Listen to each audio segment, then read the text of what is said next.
ধর্মগুরুরা সত্যকে কি করে লুকিয়ে রেখেছে শোনেন ইতিহাস। আল্লাহ পাক বলেন, আল্লাযীনা আতাইনাহুমুল কিতাবা ইয়ারিফুনাহু কামা ইয়ারিফুনা আবনাআহুম ওয়া ইন্না ফারীকাম মিনহুম লায়াকতুমুনাল হাক্কা ওয়া হুম ইয়ালামুন। ওয়া আমার হাবিব, আল্লাযীনা আতাইনাহুমুল কিতাব, যাদেরকে আমি আপনার পূর্বে কিতাব দিয়েছিলাম, যেমন যাদের উপর তাওরাত দিয়েছিলাম, ইনজিল দিয়েছিলাম, জাবুর দিয়েছিলাম, আপনার কথা আমি এভাবে সুস্পষ্ট করে সেই কিতাবের মধ্যে বর্ণনা করেছিলাম। ওই কিতাবের পণ্ডিত যারা, আলেম যারা ওই কিতাবের পাঠক ছিলেন, তারা আপনাকে দেখে এমন ভাবে চিনতে পারবে যেভাবে তারা নিজের সন্তানকে চিনতে ভুল না করে। সুবহানাল্লাহ বলেন। একটা অন্ধ মা তার সন্তান চিনতে কষ্ট হয়, বলেন আপনারা? মা যদি অন্ধ হয়, অন্ধ মায়ের কি তার নিজের সন্তান চিনতে কষ্ট হয়? একটা বাবা নিজের সন্তানকে চিনতে কারো কষ্ট হবে? কষ্ট হবে না। আল্লাহ বলছেন, আমার নবীকে পূর্বের কিতাব যাদেরকে দেওয়া হয়েছে তারা এমন ভাবে চিনবে যেভাবে কামা ইয়ারিফুনা আবনাআহুম, ওরা নিজের সন্তানদেরকে চিনে। এত কিছু সুস্পষ্ট বর্ণনা করার পরেও ইন্না ফারীকাম মিনহুম, তাদের মধ্য থেকে একদল লায়াকতুমুনাল হাক্কা ওয়া হুম ইয়ালামুন, জেনে শুনে আমার নাযিলকৃত বিধানকে তারা লুকায় রাখত। আল্লাহ পাকের বিধান যারা লুকিয়ে রাখে দুনিয়ার স্বার্থে, মানুষের সামনে বলে না, আল্লাহ পাক তাদের ব্যাপারে ভয়াবহ শব্দ উচ্চারণ করেছেন। আমি আপনাদেরকে যথার্থে বলছি, যদিও এই আয়াতটি নাজিল হয়েছে একটা প্রেক্ষাপটে, সূরা বাকারার মধ্যে যারা আল্লাহর আয়াতকে গোপন করত মানুষের কাছ থেকে, তাদের ভয়াবহ পরিণতির কথা বলতে গিয়ে আল্লাহ বলছেন, ইন্নাল্লাযীনা ইয়াকতুমুনা মা আনজালনা মিনাল বাইয়িনাতি ওয়াল হুদা মিন বা'দি মা বায়্যানাহু লিন-নাসি ফিল কিতাব উলাইকা ইয়ালআনুহুমুল্লাহু ওয়া ইয়ালআনুহুমুল লাঈনুন।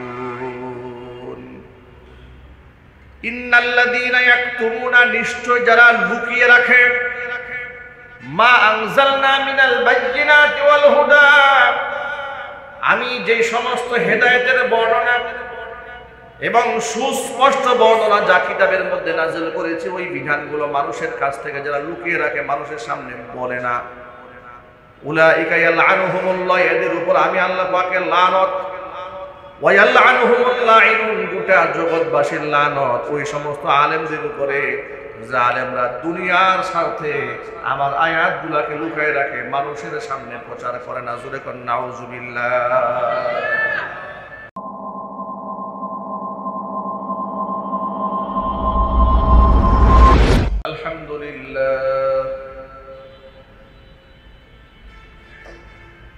الحمد لله نحمده ونستعينه ونستغفره ونؤمن به ونتوكل عليه ونعوذ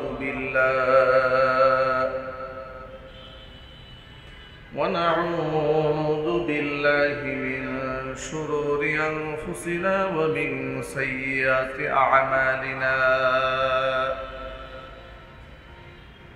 من يهده الله فلا مضل له ومن يضلله فلا هادي له. ونشهد أن لا إله إلا الله وحده لا شريك له. ونشهد أن سيدنا ونبينا وحبيبنا وشفيعنا ومولانا محمدا عبده ورسوله الذي أرسله بالحق بشيرا ونذيرا وداعيا إلى الله بإذنه وسراجا منيرا أما بعد فأعوذ بالله من الشيطان الرجيم بسم الله الرحمن الرحيم إن الله وملائكته يصلون على النبي يا أيها الذين آمنوا صلوا عليه وسلموا تسليما اللهم صل على محمد وعلى آل محمد كما صليت وعلى آل إبراهيم إنك حميد مجيد اللهم بارك على محمد وعلى آل محمد كما باركت على إبراهيم وعلى آل إبراهيم إنك حميد مجيد মহান আল্লাহ রাব্বুল আলামিনের দরবারে আলিশানে লাখ কোটি শুকরিয়া আদায় করছি যে মহান মনিব তার মহান হুকুম জুমার নামাজ আদায় করার লক্ষ্যে আমাদেরকে যথাসময়ে তার ঘরে উপস্থিত হওয়ার তৌফিক দান করেছেন। হৃদয়ের সবটুকুন ভালোবাসা উজাড় করে শ্রদ্ধা জড়িত কণ্ঠে মহান মনিবের শেখানো ভাষায় শুকরিয়া আদায় করছি। জবান ছেড়ে দিয়ে সকলে একযোগে বলছি আলহামদুলিল্লাহ। রব্বানা লাকাল হামদ হামদান কাসীরা তাইয়িবান মুবারাকান ফীহি রব্বানা লাকাল হামদু কামা ইয়ানবাগী লিজালালি ওয়াজহিকা ওয়া আযীমি সুলতানিকা। আল্লাহ রাব্বুল আলামিন আমাদের জুমার নামাজকে কবুল করুন, আমিন। আমাদের জিন্দেগীর গুনার খাতা আল্লাহ তাআলা মাফ করে দিন, আমিন। কাল হাসরের কঠিন ময়দানে আজকের এই ইবাদত আল্লাহ পাক আমাদের সকলের নাজাতের জারিয়া হিসেবে কবুল করুন, আমিন। সর্বময়ী কোরআন এবং সুন্নাহর আলো দিয়ে আল্লাহ রাব্বুল আলামিন আমাদের হৃদয়কে আলোকিত করে দেন, আমিন। অত্র এলাকার সমস্ত মুর্দেগানের কবরে আযাব আল্লাহ তাআলা কিয়ামত পর্যন্ত বন্ধ করে দেন, আমিন। কোরআন মাজিদের ইলমের চর্চা সমাজে যত বেশি হবে সমাজ তত বেশি আলোকিত হবে। প্রতিটি আলেমের দায়িত্ব হচ্ছে আল্লাহর বিধানগুলো খুব সহজভাবে মানুষের সামনে উপস্থাপন করা। আল্লাহর অনেক বিধান আছে মানতে খুবই সহজ, কিছু কিছু বিধান বাস্তবায়ন করা কঠিন। সব বিধানে একরকম নয়, কিছু কিছু বিষয় আছে যেগুলো ব্যক্তির সাথে সম্পর্কিত, কিছু আহকামাত আছে সামাজিকভাবে বাস্তবায়ন করতে হয়, আবার কিছু কিছু আল্লাহর দেওয়া বিধান আছে যেগুলো রাষ্ট্রীয়ভাবে কার্যকর করতে হয়। ব্যক্তিগত আমল কি? তাহাজ্জুদের আমল, গোপন দান, গোপন সাদাকা, নিজের শারঈ আহকামাত, নিজের পবিত্রতা পরিচ্ছন্নতা বজায় রাখা ব্যক্তি আমল। সমাজবদ্ধ আমল কি? জামাতের সাথে এসে নামাজ আদায় করা, মানুষ মারা গেলে জানাজার নামাজে গিয়ে হাজির হওয়া, এগুলো হচ্ছে সমাজবদ্ধ আমল। রাষ্ট্রীয় আমল কি? রাষ্ট্রীয় আমল হচ্ছে কোনো ব্যক্তি চুরি করেছে, রাষ্ট্রের কাছে তার বিচার যাবে, কোরআনের আইন অনুযায়ী রাষ্ট্র তার হাত কেটে দেবে। কোন ব্যক্তি জিনা করেছে, সামাজিকভাবে ইমাম সাহেব দায়িত্ব নিয়ে তাকে দুর্গা মারতে পারবে না কিংবা তাকে কতল করতে পারবে না, এটা ইমাম সাহেবের রাইট নাই, এটা রাষ্ট্র দেখবে। সুতরাং ইসলামের সমস্ত আহকামাত যখন সর্বস্তরে বাস্তবায়িত হবে, তখন ইসলামের পরিপূর্ণ সুফল একটা জাতি ভোগ করতে পারবে। ঠিক কিনা বলেন?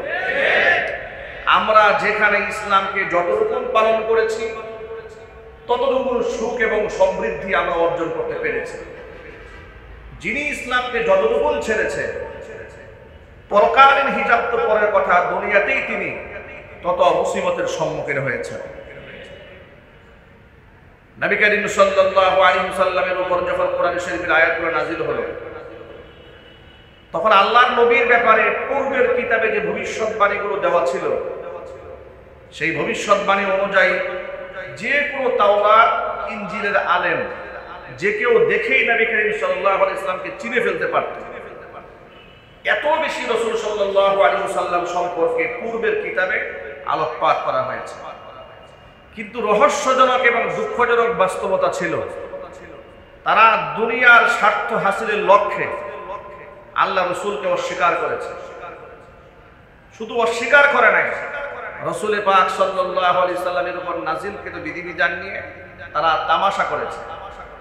এমনকি তাদের কিতাবের মধ্যে বর্ণিত যত বিধিবিধান ছিল, যেগুলো নিজ স্বার্থে বাস্তবায়ন করলে নিজের স্বার্থ হাসিল হয়, সেগুলো তারা প্রচার করেছে। আর যেগুলা বাস্তবায়ন করলে এটা সমাজের মধ্যে একটু কঠিন পর্যায়ে গিয়ে দাঁড়ায়, নিজের কর্তৃত্ব, নিজের ক্ষমতা ছুটে যায়, রহস্যজনকভাবে তারা, দুঃখজনকভাবে তারা আল্লাহর সেই আয়াতগুলোকে লুকিয়ে রেখেছে দুনিয়ার স্বার্থে। যার দরুন আর তৎকালীন যুগের লোকেরা, তাদের অনুসারীরা আল্লাহ কি বলেছেন সেটা দেখার আগে তারা প্রাধান্য দিত তাদের আলেমরা কি বলেছে। এই জন্য কোরআন মাজিদে সূরা তাওবার মধ্যে আল্লাহ সুবহানাহু ওয়া তাআলা এদের ব্যাপারে স্পষ্ট বলেছেন যে অবস্থা এমন দাঁড়িয়েছিল যে আমি আল্লাহকে বাদ দিয়ে ওদের ধর্মযাজকদেরকে ওরা প্রভু বানিয়ে বসেছিল। চিৎকার দিয়ে বলেন নাউযু বিল্লাহি মিনাশ শাইতানির। কোরআনে কারীমের ভাষায় ইত্তাখাযু আহবারাহুম ওয়া রুহবানাহুম আরবাবাম মিন দুনিল্লাহি ওয়াল মাসীহ ইবনে মারইয়াম ওয়া মা উমিরু ইল্লা লিয়া'বুদু ইলাহান ওয়াহিদা লা ইলাহা ইল্লা হুয়া সুবহানাহু আম্মা ইউশরিকুন। ইত্তাখাযু আহবারহুম ওয়া রুহবানাহুম আরবাবাম মিন দুনিল্লাহ, আমি আল্লাহকে বাদ দিয়ে তারা তাদের ধর্মযাজক এবং পুরোহিতদেরকে, ধর্মগুরুদেরকে কি বলা হতো? পুরোহিত। এই পুরোহিতদেরকে, ধর্মযাজকদেরকে আরবাবাম মিন দুনিল্লাহ, আল্লাহকে বাদ দিয়ে তারা রব বানিয়ে বসেছিল। ওয়াল মাসীহ ইবনে মারইয়াম, এবং হযরতে মারইয়ামের ছেলে ঈসাকেও তারা আমি আল্লাহর পরিবর্তে রব বানিয়ে বসেছিল। অথচ ওয়ামা উমিরু ইল্লা লিয়া'বুদু ইলাহা ওয়াহিদা, অথচ তাদেরকে শুধুমাত্র কেবলমাত্র নির্দেশ দেওয়া হয়েছিল তারা যেন একমাত্র আমি আল্লাহর একচ্ছত্রভাবে গোলামি করে, দাসত্ব করে। কিন্তু আমি আল্লাহকে বাদ দিয়ে ওরা ধর্মগুরুদেরকে রব বানিয়ে বসেছিল। চিৎকার দিয়ে বলেন নাউযুবিল্লাহ। ধর্মগুরুরা সত্যকে কি করে লুকিয়ে রেখেছে শোনেন ইতিহাস। আল্লাহ পাক বলেন আল্লাযীনা আতাইনাহুমুল কিতাবা ইয়ারিফুনাহু কামা ইয়ারিফুনা আবনাআহুম ওয়া ইন্না ফারীকাম মিনহুম লায়াকতুমুনাল হাক্কা ওয়া হুম ইয়ালামুন। ওয়া আমার হাবিব আল্লাযীনা আতাইনাহুমুল কিতাব, যাদেরকে আমি আপনার পূর্বে কিতাব দিয়েছিলাম, যেমন যাদের উপর তাওরাত দিয়েছিলাম, ইনজিল দিয়েছিলাম, জাবুর দিয়েছিলাম, আপনার কথা আমি এভাবে সুস্পষ্ট করে সেই কিতাবের মধ্যে বর্ণনা করেছিলাম। ওই কিতাবের পণ্ডিত যারা, আলেম যারা, যারা ওই কিতাবের পাঠক ছিলেন তারা আপনাকে দেখে এমন ভাবে চিনতে পারবে যেভাবে তারা নিজের সন্তানকে চিনতে ভুল না করে। সুবহানাল্লাহ বলেন। একটা অন্ধ মা তার সন্তান চিনতে কষ্ট হয়, বলেন না আপনারা? মা যদি অন্ধ হয়, অন্ধ মায়ের কি তার নিজের সন্তান চিনতে কষ্ট হয়? একটা বাবা নিজের সন্তানকে চিনতে কারো কষ্ট হবে? কষ্ট হবে না। আল্লাহ বলছেন আমার নবীকে পূর্বের কিতাব যাদেরকে দেওয়া হয়েছে তারা এমন ভাবে চিনবে যেভাবে কামা ইয়ারিফুনা আবনাহুম, ওরা নিজের সন্তানদেরকে চিনে। এত কিছু সুস্পষ্ট বর্ণনা করার পরেও ইন্না ফারীকাম মিনহুম, তাদের মধ্য থেকে একদল লা ইয়াকতুমুনাল হাক্কা ওয়া হুম ইয়ালামুন, জেনে শুনে আমার নাযিলকৃত বিধানকে তারা লুকায় রাখত। আল্লাহ পাকের বিধান যারা লুকিয়ে রাখে দুনিয়ার স্বার্থে, মানুষের সামনে বলে না, আল্লাহ পাক তাদের ব্যাপারে ভয়াবহ শব্দ উচ্চারণ করেছেন। আমি আপনাদেরকে যথার্থে বলছি, যদিও এই আয়াতটি নাজিল হয়েছে একটা প্রেক্ষাপটে, সূরা বাকারার মধ্যে যারা আল্লাহর আয়াতকে গোপন করত মানুষের কাছ থেকে, তাদের ভয়াবহ পরিণতির কথা বলতে গিয়ে আল্লাহ বলছেন ইন্নাল্লাযীনা ইয়াকতুমুনা মা আনজালনা মিনাল বাইয়িনাতি ওয়াল হুদা মিন বা'দি মা বায়্যানাহু লিন-নাসি ফিল কিতাব উলাইকা ইয়ালআনুহুমুল্লাহু ওয়া ইয়ালআনুহুমুল লাঈনুন। ইন্নাল্লাযীনা ইয়াকতুমুনা, নিশ্চয় যারা লুকিয়ে রাখে, মা আনজালনা মিনাল বায়্যিনাতি ওয়াল হুদা, আমি যে সমস্ত হেদায়েতের বর্ণনা এবং সুস্পষ্ট বর্ণনা যা কিতাবের মধ্যে নাযিল করেছি, ওই বিধানগুলো মানুষের কাছ থেকে যারা লুকিয়ে রাখে, মানুষের সামনে বলে না, উলাইকা ইয়ালআনুহুমুল্লাহ, এদের উপর আমি আল্লাহ পাকের লানত, ওয়া ইয়ালআনুহুমুল লাঈনুন, গোটা জগৎবাসীর লানত ওই সমস্ত আলেমদের উপরে যে আলেমরা দুনিয়ার স্বার্থে আমার আয়াতগুলোকে লুকিয়ে রাখে, মানুষের সামনে প্রচার করে না। জোরে কোন নাউযুবিল্লাহ। এই আয়াতটার ব্যাপারে আল্লাহ সুবহানাহু ওয়া তাআলা আরেকটু বিস্তারিত বলেছেন, এই পৃথিবীতে এমন আলেম থাকবে আল্লাহর নাযিলকৃত সব কথা মানুষের সামনে বলবে না, হয়তো নামাজের কথা বলবে, রোজার কথা বলবে, হজ যাকাতের কথা বলবে, দাড়ি চুরির কথা বলবে, যে কথা বললে কেউ কষ্ট না পায় সেই কথা বলবে।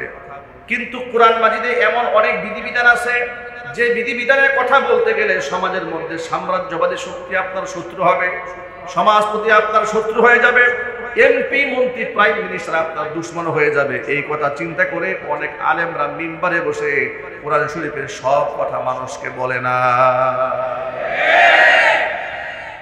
আছে না নাই? কিন্তু জানে সব কিছু, কিন্তু বলবেন না। এই চরিত্র যদি কারো হয় তাহলে তাদের পরিণতি কি হবে আল্লাহ পাক খুব সুন্দর করে বলে দিয়েছেন। আল্লাহ পাক বলেন ইন্নাল্লাযীনা ইয়াকতুমুনা মা আনজালাল্লাহু মিনাল কিতাবি ওয়া ইয়াশতারুনা বিহি সামানান কালীলা,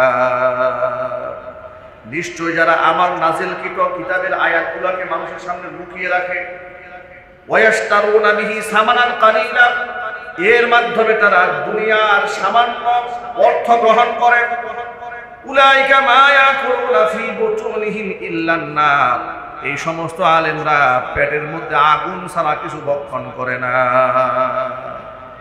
ওয়ালা ইউকাল্লিমুহুমুল্লাহ, এদের সাথে কিয়ামতের দিন আমি আল্লাহ কোনো কথাই বলবো না।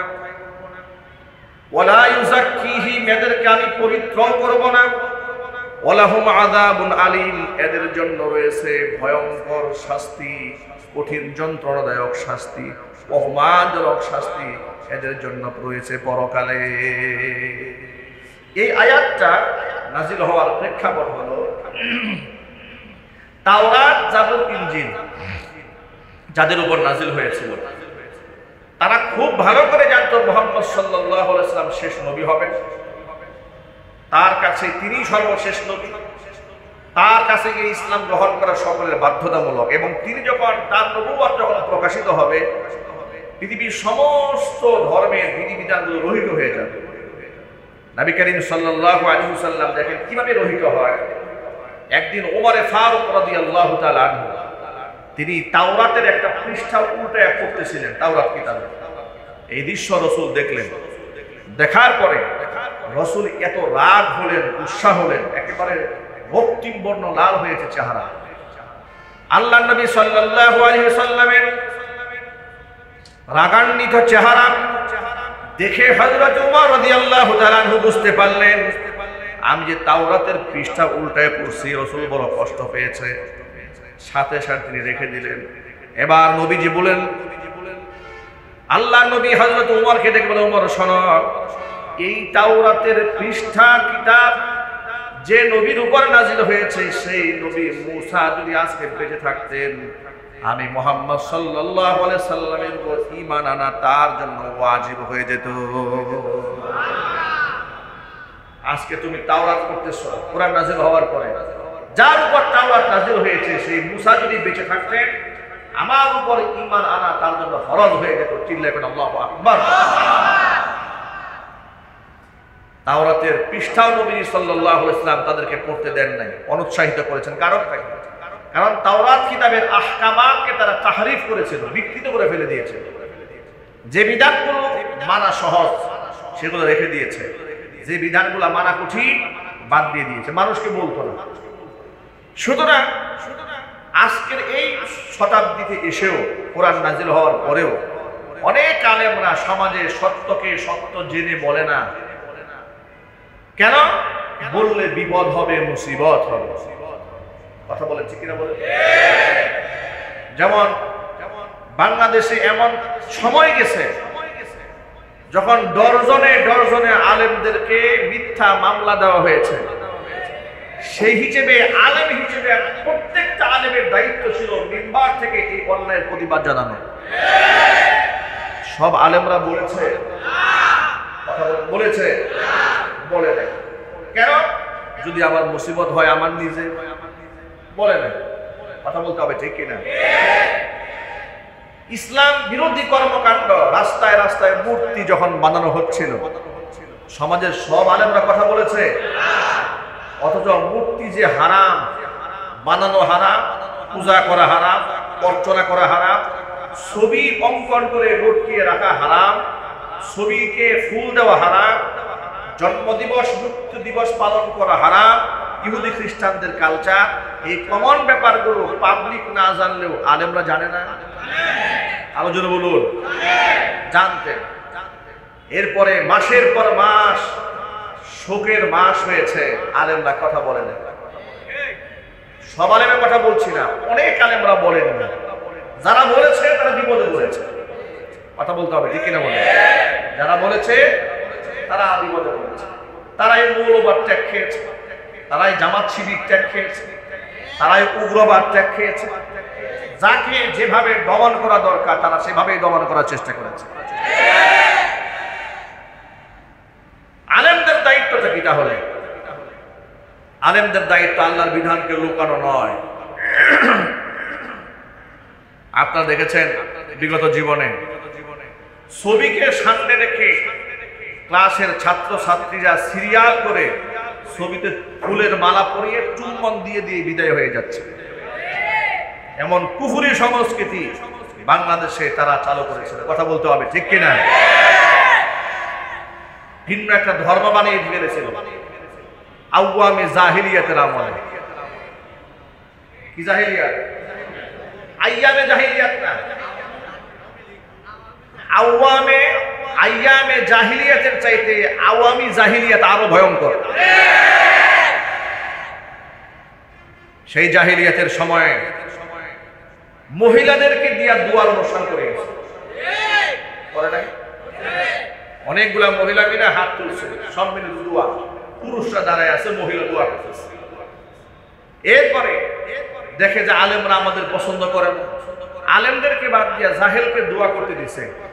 জাহেল দোয়া করে বলে, আল্লাহ যারা বঙ্গবন্ধুকে হত্যা করছে এদের মধ্যে জান্নাত দিয়ে দিই। দোয়া করে নাই? জান্নাত দিয়ে দিই। আরেক জাহেল দোয়া করে বলে, আল্লাহ বঙ্গবন্ধুকে তুমি জাহান্নামে একটা ভালো জায়গা দিয়ে দিও। এই দোয়া কোনো আলেম করে নাই, আলেমদেরকে বাদ দিয়া যে জাহেলদেরকে ওরা দুয়ার দায়িত্ব দিয়েছে ওরা সেই কাজটা করছে। আচ্ছা, সমাজে কি আলেম ছাড়া চলা সম্ভব? চিৎকার দিয়ে বলেন সম্ভব। আলেম ছাড়া আপনি চলতে পারবেন না। আলেম ছাড়া চলতে গেলে আপনি পদে পদে হোঁচট খাবেন, বিপদে পড়ে যাবেন, মুসিবতে পড়ে যাবেন। আলেমদেরকে বন্ধু বানায় না, আলেমদেরকে শত্রু বানাবেন না। কথা প্রসঙ্গে ছোট্ট করে একটা কথা বলি, গোটা ওয়ার্ল্ডে একটি মাকবুল জামাত আছে, তাবলিগ জামাত। যেই তাবলিগ জামাতের মধ্যে অসংখ্য লোকেরা সময় দিয়ে, চিল্লা দিয়ে, সাল লাগিয়ে, 3 দিনের সময় দিয়ে, 10 দিনের সময় দিয়ে নিজের জীবনকে পরিবর্তন করেছে। যারা সুদ খেত, ঘুষ খেত, ঘুষখোরেরা নামাজ চিনত না, সুন্নত জানতো না, দাঁড়িয়ে রাখার গুরুত্ব সম্পর্কে আইডিয়াই ছিল না, তারাও এই জামাতে এসে পশ্চিম কিবলা চিনেছে, নামাজ পড়েছে, তালিম তরবিয়ত করে জীবনকে পরিবর্তন করেছে। ঠিক কিনা জোরে বলেন? এমন একটা মাকবুল জামাতের মধ্যে শয়তান এমন ভাইরাস ঢুকাই দিল, বিরাট বিভক্তি তৈরি করল, অসংখ্য আলেমদের বিরুদ্ধে সাধারণ তাবলিগের সাথীদেরকে দাঁড় করাই দিল। কথা বলেন ঠিক কিনা বলেন? অবস্থা এমন হলো, সাধারণ তাবলিগের অনেক সাথীরা এলাকার মহল্লার মসজিদের আলেমকে কোনো মূল্যায়ন করতে চাইল না। ওই ব্যাপারে তারা মাওলানা সাদ কান্দলভী এমন অন্ধভক্ত হয়ে গেল, তারা শুধু পারতেছে না তাকে নবী ঘোষণা করতে। কথা বলে না কেন?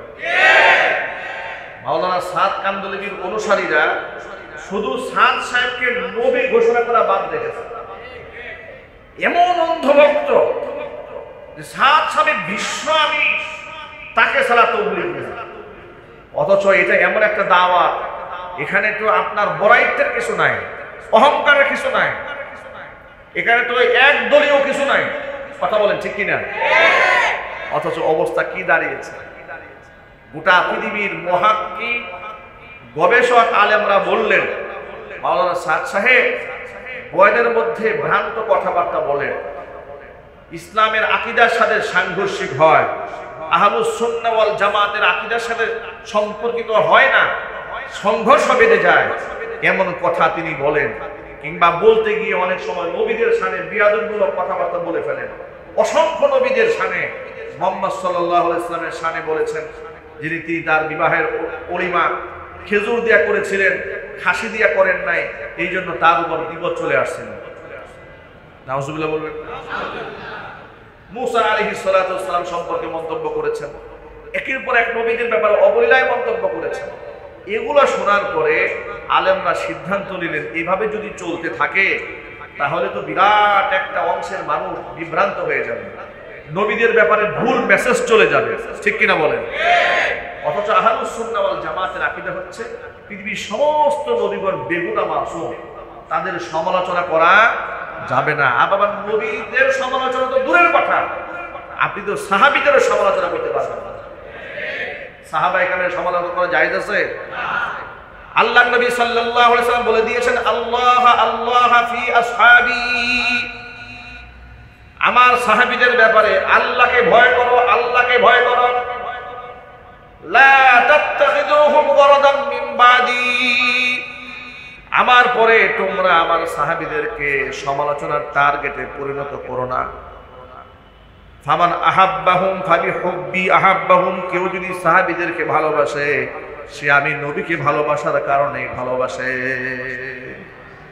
ওমান আবগাদাহুম, আর যদি কেউ আমার সাহাবীদের প্রতি বিদ্বেষ ভাব পোষণ করে, ফাবিবুগদি আবগাদাহুম, বুঝে নিবে সে বিদ্বেষ শুধু আমার সাহাবীদের সাথে রাখে নাই, সে সরাসরি বিদ্বেষে রেখেছে আমি মুহাম্মদ সাল্লাল্লাহু আলাইহি সাল্লামের উপর। জোরে জোরে বলেন নাউজুবিল্লাহ। এখন আপনারা বলেন, নবীদের পরে সাহাবীদের সমালোচনা করা যাবে? আরো জোরে বলেন। যেখানে সাহাবীদের সমালোচনা করা যায় না, তাদের ভুল ত্রুটি নিয়ে বিশ্লেষণ করা জায়েজ নয়, হারাম, সেই জায়গায় নবীদের ব্যাপারে মন্তব্য ছড়ে দেওয়া কত বড় মুস্তাখি, কত বড় বেয়াদবি। এই সমস্ত কাজ মাওলানা সাদ সাহেব তাবলীগ জামাতের বয়ানে অসংখ্য জায়গায় বলেছেন, আলেমরা এগুলাকে ভুল ধরিয়ে দিয়েছে, তাকে রুজু করতে বলেছে দারুল দেওবন্দে গিয়ে, যা আপনি শুধরায় নেন। একাধিকবার, একবার রুজু করেন আবার ভুল করেন, আবার রুজু করেন আবারও ভুল করেন। এই অবস্থা যখন চলতেছিল, উলামায়ে কেরাম বললেন তিনি যদি তার এই চিন্তা চেতনা থেকে ফিরে না আসেন, তার নেতৃত্বে কোনোদিন তাবলীগ হক পথে চলতে পারে না। হক্কানি আলেমরা এই জন্য তাকে বাদ দিয়েছে, যেটা আপনারা পাবলিকরা অনেকে জানেন না। এটা অনেক বিস্তর কথা। মানুষ কি বলে জানেন, ওই তাবলীগ দুই গ্রুপ হয়েছে। না ভাই, তাবলীগ দুই গ্রুপ হয় নাই। তাবলীগ তো আগে যে অবস্থায় ছিল এখন সেই অবস্থায় আছে, বরং এক ব্যক্তির গুমরাহির সাফাই গাইতে গিয়া গুমরাহ একদল লোক সত্য পথ থেকে দূরে সরে গেছে। কথা বলতে হবে, ঠিক কিনা বলেন? এখন আপনারা বলেন তাবলীগ দুই ভাগ হয়েছে? না, তাবলীগ দুই ভাগ হয় নাই। হক পথ থেকে বিচ্যুত হয়েছে কিছু বাতিল পন্থী লোকেরা। আমরা প্রথমত আল্লাহর কাছে দোয়া করি, আল্লাহ পাক যেন আমাদেরকে হেদায়েত দান করেন। আরো জোরে বলেন আল্লাহুম্মা আমিন। কিন্তু মনে রাখবেন, আলেম আমাদের দায়িত্ব, আলেমদের দায়িত্ব হচ্ছে আপনাকে সঠিক মেসেজ পৌঁছে দেওয়া। এই জন্য আলেমদেরকে কখনো বাদ দিবেন না, ঠিক কিনা বলেন? তারা একটা পর্যায়ে এমন হয়েছিল যে মসজিদের ইমাম সাহেবকে আলেমই মনে করে না, তারা মনে করে আমি তো চিল্লা দিয়া বড় মৌলবী হয়ে গেছি। আছে না নাই? জোরে কথা। আমি সবার কথা বলি না, এমন বিয়াদব আছে তিন চিল্লা দিয়া মনে করে আমি ইমাম সাহেবের চাইতেও বেশি জানি। কথা বলেন, ঠিক কিনা বলেন? এমন বিয়াদব সমাজে আছে না? আচ্ছা, আপনাদের কি বিনয়ের সাথে বলি, একটা পুঁটি মাছ এরে খাওয়াতে খাওয়াতে 10 বছর খাওয়াইছেন, জীবনে ইলিশ হওয়ার সম্ভাবনা আছে? একটা বোয়াল মাছকে আপনি পেলে প্রতিদিন পনির খাওয়াইছেন, এরপরে ঘি খাওয়াইছেন, মধু খাওয়াইছেন, খাইয়ে খাইয়ে বোয়াল এই আপনার পাবদা মাছ, একটা পাবদা মাছকে দীর্ঘদিন খাওয়াইছেন, খাওয়ার পরে পাবদা একদিন বোয়াল হয়ে যাবে নাকি? কথা বলেন। পাবদা কোনোদিন যেমন বোয়াল হবে না যতই খাওয়ান, অনুরূপ ভাবে পুঁটি মাছকে যতই খাওয়ান জীবনে কোনোদিন ইলিশ হবে না।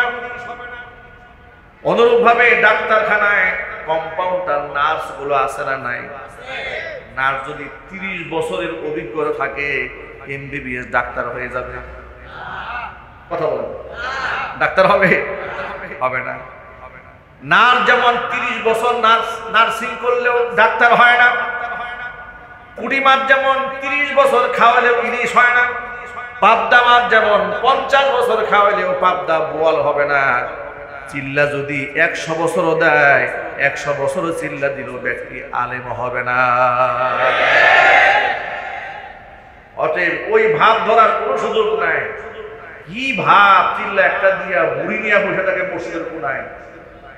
কথা বলেন।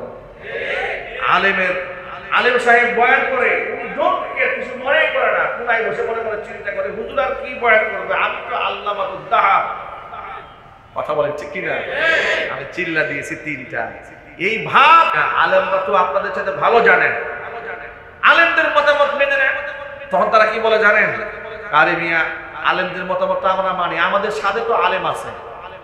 আমাদের সাথে কি আছে? আলেম আছে। এটা হচ্ছে সবচেয়ে বিভ্রান্তিমূলক কথাবার্তা। আরে বেটা, তুমি কে? তোমার সাথে আলেম থাকবে মানে? তুমি বলবে আমরা আলেমদের সাথে আছি। যদি বলেন, ঠিক কিনা? আপনার সাথে আলেম থাকবে না, আপনি আলেমের সাথে থাকবেন। আলেমদের সাথে কারা কারা থাকবেন হাত দেখতে চায়? আলেমদের সাথে থাকবে। আল্লাহ তুমি হক বুঝার তৌফিক দান করো। জোরে বলেন আল্লাহুম্মা আমিন। হাত নামান। কয়েকদিন আগে দেখেছেন সরোয়ার্দী উদ্যানে হাজার হাজার লক্ষ লক্ষ আলেমরা সেখানে সমাবেত হয়েছে। কেন? শুধু মানুষকে এই মেসেজটা দিতে চেয়েছেন, সাদ কান্দুলবি ভুলের উপরে আছেন, তিনি তার ভুল থেকে তওবা করার আগ পর্যন্ত সাধারণ মঞ্চে তাকে বক্তৃতা করতে দেওয়া হবে না। এটা আলেমদের সিদ্ধান্ত। আলেমদের সিদ্ধান্ত মানার দরকার আছে না নাই? এর মধ্যে কল্যাণ আছে। কারণ আলেম আপনার আমলের পাহারাদার, আলেম আপনার ইমানের পাহারাদার। কেউ যদি আপনার ইমান নিয়ে সিনেমিনি খেলতে চায়, আলেমই সবার আগে দাঁড়ায় যাবে। কথা বলেন, ঠিক কিনা? আলেমদের সাথে মহাব্বত রাখেন, ভালোবাসেন। আল্লাহ পাক দুনিয়াও আলোকিত করে দেবেন, আখিরাতকেও আলোকিত করে দেবেন। নবী করিম সাল্লাল্লাহু আলাইহি ওয়াসাল্লাম বলেছেন, কিয়ামতের দিন তিন শ্রেণীর মানুষ আল্লাহর দরবারে সুপারিশ করার প্রথমত পারমিশন পাবেন। ইয়াশফাউ ইয়াওমাল কিয়ামাতি সালাসাতুন, তিনটা শ্রেণী আল্লাহর দরবারে মানুষের জন্য কথা বলার সুযোগ পাবেন। এক নাম্বার সুযোগ পাবেন আল আম্বিয়া, নবীগণ। নবীদেরকে আল্লাহ পাক সুযোগ দিবেন মানুষের জন্য কথা বলার। সুম্মাল উলামা, এরপরে আল্লাহ আলেমদেরকে সুযোগ দিবেন তোমরা মানুষের জন্য কথা বলো। সুম্মা শুহাদা, এরপরে আল্লাহর পথে যারা জীবন দিয়েছে, শহীদ হয়েছে, ওই শহীদদেরকে আল্লাহ পাক সুযোগ দিবেন মানুষের জন্য সুপারিশ করা। অন্য একটা হাদিসের মধ্যে একটু বিস্তারিত পাওয়া যায়, ইউকালু লিল আবিদি, একজন আল্লাহর নেককার বান্দাকে আল্লাহ পাক বলবেন উদখুলুল জান্নাহ, বান্দা জান্নাতে চলে যাও। ওয়া ইউকালু লিল আলিমি কিফ, কিন্তু একজন আলেমকে আল্লাহ সরাসরি জান্নাতে যাওয়ার পারমিশন দিবেন না, বরং আলেমকে আল্লাহ পাক দাঁড় করিয়ে দিবেন। ইউকালু লিল আবিদি উদখুলুল জান্নাহ, আবেদকে বলা হবে জান্নাতে ঢোকো। ওয়া ইউকালু লিল আলিমি কিফ, আলেমকে বলবে দাঁড়াও। তোমাকে আলেম বানিয়েছিলাম কি একা একা সুরের মতো ভেসে যাওয়ার জন্য নাকি? সুবহানাল্লাহ বলে। কিফ, দাঁড়াও। ওয়াশফা লিন নাস, মানুষের জন্য সুপারিশ করো, মানুষের জন্য সুপারিশ করো। আলেম কতজন মানুষের জন্য সুপারিশ করবেন শুনে অবাক হয়ে যাবেন। ইউকালু লিশ-শাহীদ ইশফা লি-৭০, শহীদকে বলা হবে ৭০ জন মানুষের পক্ষে সুপারিশ করে জাহান্নামমুখী ৭০ জন মানুষকে জান্নাতে নিয়ে যাও। ৭০ জনকে পারমিশন, ৭০ জনের ব্যাপারে সুপারিশ গ্রহণ করা হবে শহীদের। আলেমের ব্যাপারে কেমন সুযোগ আল্লাহ পাক দেবেন? আল্লাহ নবী বলেছেন, আলেম যখন সুপারিশ করা শুরু করবেন, তাদের সুপারিশকৃত বান্দা বান্দির সংখ্যা ওয়ালাউ কানা আদাদান নুজুম, আসমানের নক্ষত্র সমতুল্য যদি হয়ে যায়, আলেমদের সমস্ত সুপারিশ করে আল্লাহ পাক মঞ্জুর করে নিবে। ভাবা যায়, ওয়ালাউ কানা আদাদান নুজুম, আসমানের নক্ষত্র সমতুল্য এত সংখ্যার মানুষের জন্য আলেম সুপারিশ করবে। আলেমের কোনো সুপারিশ আল্লাহ পাক বিফলে দিবে না, আল্লাহ পাক সকলকে মাফ করে দিবেন। আল্লাহু আকবার বলে। আর আম্বিয়া আলাইহিস সালাতু ওয়াস সালাম গোটা জগতের মানুষের জন্য সুপারিশ করবে। এত বড় সুযোগ আল্লাহ পাক নবীগণকে দান করবেন। প্রিয় ভাইরা, যে নবীগণ মানুষের জন্য সুপারিশ করবেন আল্লাহর কাছে উম্মার জন্য, যে আলেমরা আমার বিপদে আমার সাথী হবে, ওই আলেমদের সাথে শত্রুতা বিদ্বেষ রাখার কি কোনো প্রয়োজন আছে? আর চিৎকার দিয়ে বলেন আছে? আপনি মসজিদে এসে নামাজ পড়েন, আপনার ইমাম সাহেবকে আপনি সম্মান করেন, শ্রদ্ধা করেন, তো আপনার নামাজের 4 পয়সার কি মূল্য আছে?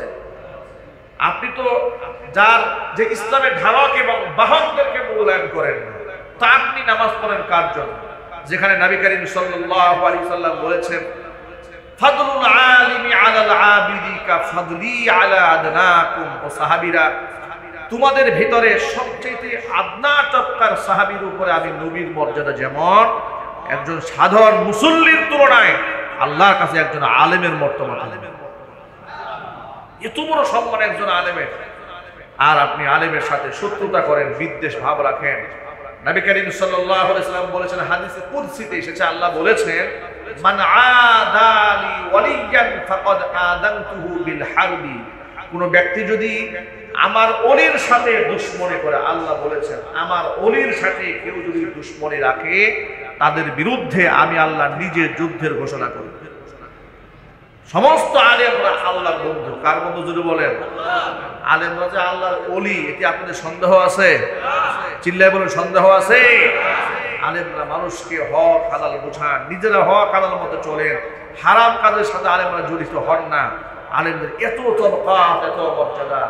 সুতরাং শুধুমাত্র আলেমদেরকে মহব্বত করেই ক্ষান্ত হবেন না, সবাই মনে মনে নিয়ত রাখবেন, ইনশাল্লাহ আমার একটা ছেলে আলেম হবে, আমার একটা ছেলের ঘরে নাতি, মেয়ের ঘরে নাতনি আছে, আলেম আলেমা হবে, হাফেজ হাফেজা হবে, দ্বীনের দায়ী হবে। এমন একটা নিয়ত করা যায় না ইনশাল্লাহ?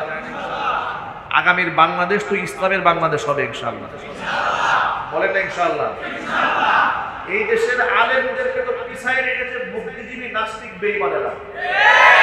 যোগ্যতার দিক থেকে একটা আলেমের যোগ্যতা কি এই দেশের তথাকথিত এমপি মন্ত্রী চাইতে কম? চিল্লায় বলে কোন দিক থেকে একজন আলেমের বক্তব্য কম? বলেন আপনারা কোন দিক থেকে? এই দেশের অনেক এমপি মন্ত্রীর চরিত্রের কোনো ঠিক নাই। চিল্লায় বলেন। এগুলা রিপোর্ট তালাশ করে, এগুলাকে আপনি মদের বারে পাবেন। এমন মন্ত্রীদেরকে দেখছেন সংসদে বসেছে, উনি ওনার বক্তব্য পেশ করবে, উনি মদের নেশায় উল্টে যায়। এরাও তো মন্ত্রী হয়ে গেছে। কথা বলে না কেন? মমতাজের মতো একটা নিকৃষ্ট মহিলা, যারা স্বামীর সংখ্যা কত এটা মোটামুটি একটা তদন্ত ছাড়া বের করা সম্ভব নয়, এই সমস্ত মহিলারা এমপি হয়ে যায়। এই মুসলমানদের দেশে এর থেকে লজ্জা, এর চেয়ে শরম আর কি হতে পারে? আপনাদেরকে একটা আহ্বান জানাই, আমেরিকায় তো এই দেশের বুদ্ধিজীবীদেরকে শিখিয়েছে নারী ক্ষমতায়ন, নারী নেতৃত্ব, ঠিক কিনা বলেন? নারী পুরুষের সমান অধিকার, এই স্লোগানগুলো এই দেশের হারামখোর বুদ্ধিজীবীরা শিখছে কার কাছ থেকে? কথা বলেন। আমেরিকার কাছ থেকে শিখেছে। কথা বলেন, ঠিক কিনা বলেন? এখন আপনারা বলেন, ওরা আমাদের বাংলাদেশের নারী ক্ষমতায়ন শিখায়, নারী অধিকার শিখায়, নারী অধিকারের নামে বেলাল্লা বেহায়াপনা করে, নির্লজ্জতা করে পুরুষের পোশাক রাস্তায় নামিয়ে দেয়। আমাদের দেশে নারীদেরকে এমপি মন্ত্রী বানাবার জন্য আমাদেরকে প্রেসক্রিপশন করে, আমাদেরকে ট্যাবলেট দেয়, আর ওই ট্যাবলেট নিয়ে এই দেশের বেঈমানেরা নাচতে থাকে। তোমার দেশের আমেরিকাতে নারীদেরকে প্রধানমন্ত্রী বানাও না কেন? কথা বলেন, ঠিক কিনা বলেন? আপনারা শুনে অবাক হয়ে যাবেন, এই তথ্য আপনারা জানেন না। বিগত 200 বছরের ইতিহাসে, 250 বছরের ইতিহাসে আমেরিকাতে একটা মহিলাকে তারা প্রধানমন্ত্রী বানায় না। ডোনাল্ড ট্রাম্পের মতো একটা পাগলকে প্রধানমন্ত্রী বানাইছে। ঠিক কিনা বলেন? ওদের চিন্তা চেতনা হলো পাগল হোক আর ছাগল হোক, পুরুষ তো। কথা বলেন। এই পাগল ছাগলকে প্রধানমন্ত্রী বানায়, তাও প্রেসিডেন্ট বানায়, কিন্তু মহিলাদেরকে প্রেসিডেন্ট বানাবে না। আর আমাদেরকে শেখায় তোমরা প্রেসিডেন্ট বানাও মহিলাদেরকে, নারী ক্ষমতা, নারীদেরকে মেট্রো রেলের ড্রাইভার বানাও, নারীদেরকে পদ্মা সেতুর টুল বক্সে নিয়ে বসাই দাও টাকা তোলার জন্য। বেটা বিয়াদব! আমি অবাক হয়েছি, রাত বাজে 3টা, মহিলা চাকরি দিয়েছে পদ্মা সেতুর টুল তোলার জন্য। 3টে বাজে মহিলা পদ্মা সেতুর টুল তুলে এরকম জিমাইতেছে। মহিলাদেরকে রাত 3টা বাজে নারী ক্ষমতার নামে, নারী চাকরির নামে আপনারা 3টা বাজে, রাত 3টা বাজে একটা মহিলাকে বসাই রাখছেন, তার নিরাপত্তা দেবে কে? কথা বলেন আপনারা, বলেন আপনারা। এগুলা নারীদের অধিকার প্রতিষ্ঠা করে নাই, ওরা নারীদেরকে ক্ষমতায়নের নামে নারীদের ইজ্জত সম্ভ্রমকে ধ্বংস করে দিয়েছে। এদেরকে বসিয়ে দিয়েছে নিয়ে কোথায়? টুল বক্সে বসিয়ে দিয়েছে। তোমাকে কে বলেছে রাত 3টা বাজে মহিলাকে টুল বক্সে বসিয়ে দিতে? কে বলেছে তোমাকে? এগুলো আমাদেরকে শেখায় ওরা, কিন্তু ওরা নিজেরা আমল করে না। ঠিক কিনা বলেন? আমাদেরকে শিখিয়ে দিয়েছে, ট্যাবলেট ওরা বানিয়ে আমাদেরকে গিলিয়ে দিয়েছে, ট্যাবলেট ওরা খায় না। সুতরাং এগুলো হচ্ছে সব ধোঁকাবাজি, এগুলো হচ্ছে সব প্রতারণা। আগামীর বাংলাদেশে পুরুষ নেতৃত্ব আসবে। এমনকি মুসলমানদের মধ্যে একটা টেন্ডেন্সি তৈরি হয়েছে, কোন সুদখোর, ঘুষখোর, চরিত্রহীন লম্পটকে আমরা ভোট দিয়ে ক্ষমতায় বসাবো। মোটামুটি এটা আমি গোটা বাংলাদেশ থেকে গ্রিন সিগন্যাল শুনতে পাচ্ছি। আমরা টেকনাফ থেকে তেতুলিয়া প্রতিদিন দৌড়াচ্ছি, মানুষের মনের ভিউ তৈরি হয়েছে। আমাদেরকে লোকেরা বলছে, হুজুর আপনারা শুধু এক হয়ে যান, এক হয়ে যান, আগামীর বাংলাদেশ কোরআন সুন্নাহর বাংলাদেশ হবে।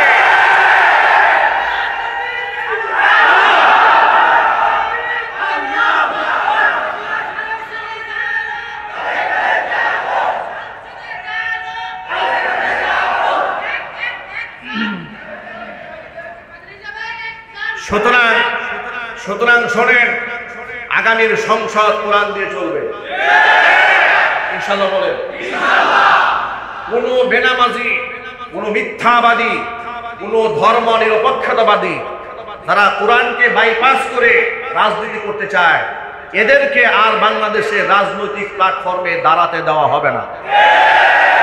আলেমরা সামনে নেতৃত্ব আসবে, আপনারা চান? মন থেকে চান? টাকা দিয়া ভোট দেওয়ার প্রয়োজন হবে না। ভোট কেউ আমাদের কাছ থেকে কিনতে পারবে না। আমরা যোগ্য লোককে বসাবো যাতে করে দেশের হাজার কোটি টাকা বিদেশে পাচার না হয়। আপনাদের কাছ থেকে টাকার বিনিময়ে ওরা ভোট কিনেছে, ভোট কিনে ক্ষমতায় গিয়ে কিংবা ছলছাতরি করে ক্ষমতায় গিয়ে 93 বিলিয়ন মার্কিন ডলার 16 বছরে দেশ থেকে বিদেশ পাচার করে দিয়েছে। 93 বিলিয়ন মার্কিন ডলার যদি বাংলার মাটিতে পড়তো, বাংলাদেশ সত্যিকার অর্থে ইউরোপকে ছাড়িয়ে যেত। ওরা দেশের সবচেয়ে বড় শত্রু। এই শত্রুদেরকে আর রাজনীতি করতে দেওয়া হবে না। বলেন ইনশাআল্লাহ। কোরআনের রাজনীতি বাংলাদেশে হবে কিনা এটা জুড়ে বলেন। এটা আপনারা চান কিনা? আলেমরা নেতৃত্বে আসে কিনা আপনারা চান? কারা কারা যেন আমি দুহাত দেখতে চাই।